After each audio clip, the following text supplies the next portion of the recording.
Right, welcome back to Padini Doing Stuff and Filming It. Today we're going to be trying to clean up my little Bluetooth portable keyboard. Now, this has sat in a drawer for a good long time, and it's sort of been kicking around the study, not really being used. And I'm going to try and use it because it is actually quite lovely to type on. It does have the little legs to pop out, which I always use, and it's not a mechanical keyboard, it's nothing fancy, but it's just a nice size. It doesn't have the number pad, but I don't always need that. I normally need that while I'm working, not whilst I'm just, say, doing some ordinary typing. But as you can see, it's filthy. In fact, the filth isn't really coming across very well on the camera, but it's supposed to be white, and all of this sort of backing has turned yellow. There's all manner of crap on the keys. Basically, it's just been kicking around. I think it got a few things spilt on it, and it's just been somewhat unloved for a good long time. Now, I was just going to give it a clean myself. I thought, cock it, let's make a video about it. Now, as with anything, if you look it up on the internet, you'll get masses of information. All of it contradicts everything else, and there may as well be no information when it's like that. So this is going to be a really quick, simple video because it is really simple what you have to do with it. You don't need any fancy chemicals or tools or have to soak it in salt water for 16 days and then cast a spell on it or anything daft like that. We're just going to clean it. Simple as that. So we'll start off with what you will need, and that is a cloth. This is just a generic microfiber cloth. This is a brand new one. You could use a used one as long as it's reasonably clean. You know, run it through the washing machine or something. That's it. No special tools required for this. And we're just going to clean it. So what we shall need, what you have to do is bring you over to the sink. So what we do is this. Move that crap out of the way. I'm just going to wet it throughout.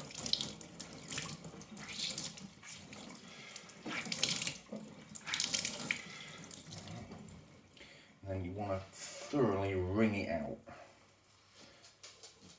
so that it's just damp rather than actually wet. So I find the best way when you really want to wring something out is not to squeeze it but to twist it. So it's just barely damp. And we go over to our keyboard, and then we're going to start with the buttons. We'll start top left. All we do is put the cloth on the end of your finger and wipe. That's it. Do that for each individual one.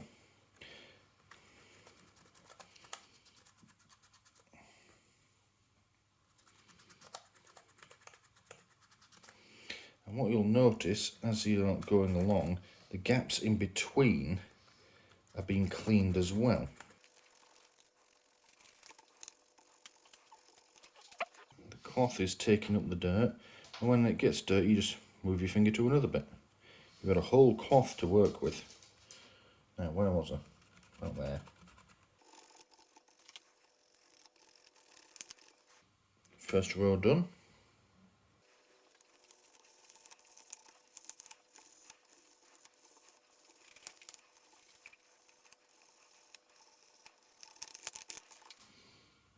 Second row done.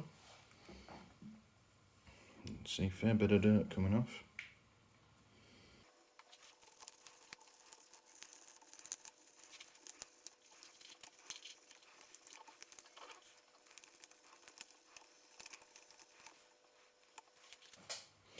Now, some people at this point might argue, oh, you're putting water on it, you can't do that.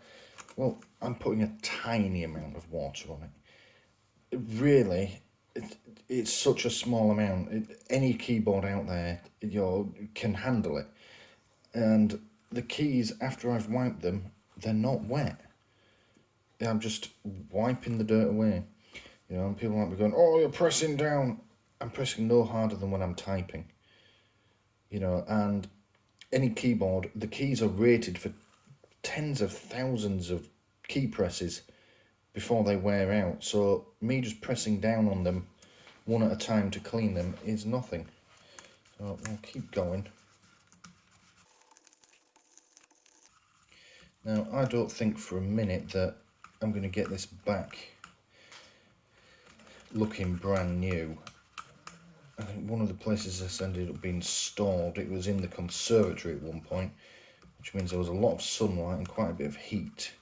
So some of the plastic has yellowed slightly on its own.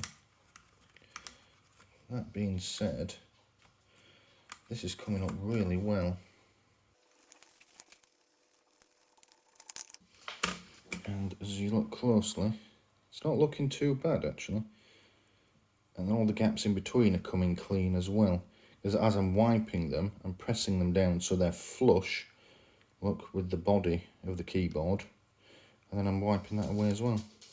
So, I've got the second to last row to do.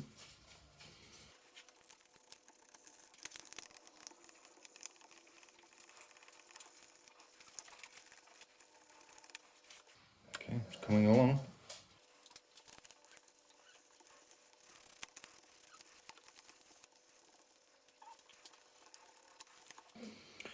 Oh yeah, so I'm just going to give this top edge a clean, because that's probably one of the bits I missed.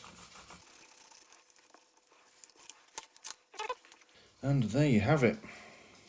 Now I don't know if that's coming across on the camera right. It's still a little bit yellowed, but again I think that's just, it's been out in the sun. Also, the keys that are white appear to be the space bar, and then these keys here, so maybe that's a design thing. I don't know, I can't remember what this looked like when it was new. There you are, no fancy chemicals, no fancy procedures. I've literally wiped it clean, and that just looks a million times better.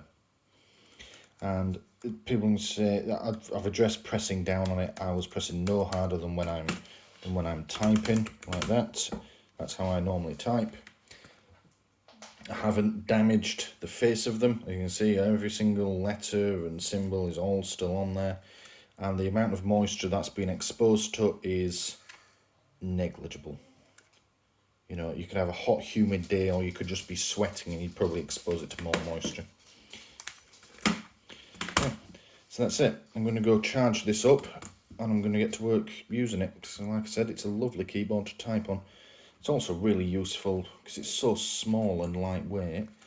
I had a trip away recently and I took this with me. It just fits in the pocket of my bag.